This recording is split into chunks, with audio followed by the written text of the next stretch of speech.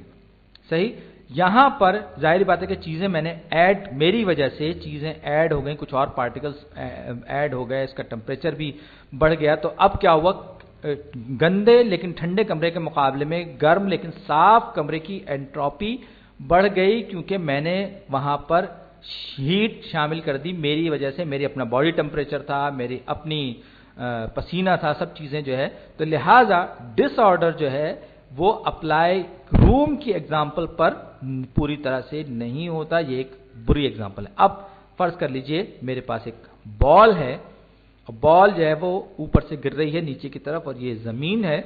تو اب آپ پوچھ سکتے ہیں کہ بھائی جب یہ بال گرے گی اور یہ گرتے ہی ایک دم سے رک جاتی ہے تو اس کے تو کائنیٹک انرجی تھی, یہ اوپر گئی, اس نے اس کے پوٹینشیل انرجی ساری کی ساری کائنیٹک انرجی میں کنورٹ ہوئی, پھر یہ آ کے زمین سے ٹکرا گئی اور ٹکرانے کے بعد جو ہے یہ رک گئی. تو اب وہ جو انرجی تھی وہ کہاں گئی, کیا ہوا, اس کائنیٹک انرجی کا کیا ہوا, یہ کیوں سٹاپ ہو گئی؟ اس کا مطلب یہ کہ انرجی تو ختم ہو گئی, انرجی غائب ہو گئی. نہیں, انرجی غائب یا ختم نہیں ہوئی, بلکہ اگر آپ اس بال کو دیکھیں جو یہ گر رہی تھی تو دراصل اس میں تو سارے کے سارے مالیکیولز تھے جو ایک دوسرے کے ساتھ ملے ہوئے تھے, اور گراؤنڈ میں بھی, زمین میں بھی مالیکیولز تھے جو کہ کسی نہ کسی کائنیٹک انرجی کے ساتھ وائبریٹ کر رہے تھے اور ان کی پوٹینشیل انرجی بھی تھی. تو بال میں بھی مالیکیولز تھے اور ان میں سے بھی ہر مالیکیول اپنی اپنی جگہ وائبریٹ کر رہا تھا, لیکن اوور آل جو ہے اس کی موومنٹ جو تھی بال کے سارے پارٹیکلز کی وہ نیچے کی طرف تھی.